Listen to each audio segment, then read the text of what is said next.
হাদিস শরীফে এসেছে, নবীজি উঠে বসলেন সোজা হয়ে। নবীজি বলেন, ও আমার সাহাবী, ও খাব্বাব শোনো, তোমাদের আগে এই পৃথিবীতে যারা দ্বীনের দাওয়াত দিতে এসেছিলেন তাদেরকে সমকালীন রাষ্ট্রশক্তি, সমাজ শক্তি তাদেরকে ধরত। ফায়ুখাজুর রাজুল, তাদেরকে তারা ধরত। ফায়ুহফারু লাহু ফিল আরদ, আর তার জন্য জমিনের ভিতরে কবর বানাইতো। ওই কবর ফায়ুজালু ফিহা, ওই কবরের ভিতরে তাকে কোমর পর্যন্ত গেড়ে দিত। সুম্মা ইউতা বিল মানশার, এরপরে করাত আনতো। ফায়ুদাউ আলা রাসিহি, এরপরে ওই করাত তার মাথার উপরে রাখতো। ফায়ুজালু নিসফাইন, এরপরে করাত দিয়া চিরে জীবিত মানুষটারে দ্বিখণ্ডিত করে ফেলে দিত।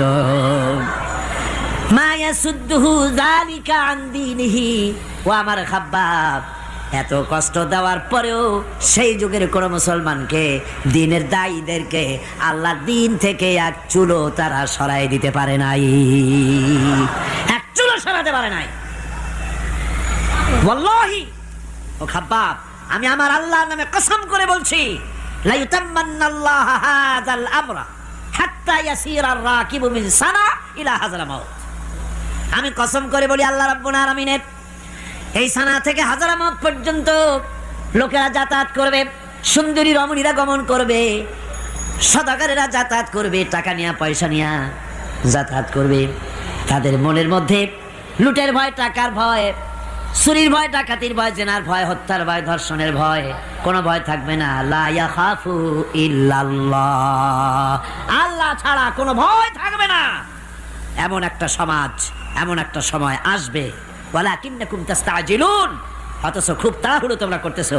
তাড়াহুড়ো করো না, সময় আসবে ইনশাআল্লাহ। আর সে সময় আসছিল মদিনায়, আসে নাই? আসে নাই? সুতরাং আজও চট্টগ্রামের এই বিশাল জনসমুদ্রকে বলতে চাই, নির্যাতন, স্বৈরাচার, জুলুম, অত্যাচার, হত্যাকাণ্ড যা কিছু ঘটতেছে, ধৈর্য ধরুন, আন্দোলনে শরীক হন, জান বাজি রাখুন। এ বাংলাদেশেও আগামী যে পার্লামেন্ট হবে, আগামী জাতীয় নির্বাচনে যে পার্লামেন্ট তৈরি হবে, ইনশাআল্লাহ সেই পার্লামেন্ট হবে কোরআনের পার্লামেন্ট ইনশাআল্লাহ।